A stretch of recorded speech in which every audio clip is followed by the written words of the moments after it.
Hey guys, let's discuss new problem from linked list, which is find the length of the loop. Okay, so first you need to detect whether there is a cycle in a linked list or not, and then if yes, then you need to find the length of that cycle.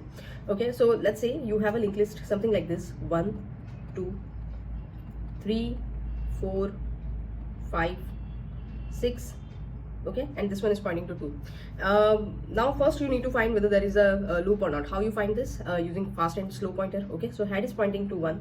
Now fast and slow both will point to head initially. Now slow will move to 1x speed, fast will move to 2x speed. Okay, so when slow is here, fast will be here. When slow is here, fast will be here. When slow is here, fast will be here. When slow is here, fast will be here, and when slow is here, fast will be here. Okay, so they met on 6th node. Now after finding this, you need to just find the length of that cycle, right? So just take one temp variable, okay, and do temp equal to temp next. So first time temp will come here, okay, and count equal to 1. Now you do temp equal to temp next until you don't find that slow pointer again. Okay, slow is pointing to 6th only. So temp equal to, so count equal to 1, temp equal to temp next. Okay, then temp equal to temp next plus count 1, temp equal to temp next plus count 1. Okay, still temp is not equal to slow, so temp equal to temp next. So again count 1 and temp will come here. Okay, now temp is equal to slow. So in that case, just return the count. What is the count? 3 plus 2, 5.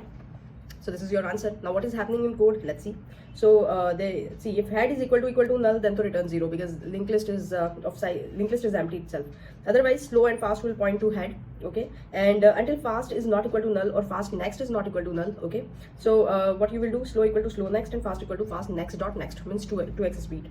Now if slow is equal to fast means you found the cycle. Okay, so in that case just run this function count loop length slow and just pass the slow pointer there. So we will call that slow pointer as a meeting point. Okay, just take one temp variable. Initially temp is pointing to meeting point, and do count equal to 1 and temp equal to temp next. Okay, and then run this loop, okay, until temp is not equal to meeting point. So do count plus plus and temp equal to temp next, and at the end just return the count. That's it. Thank you.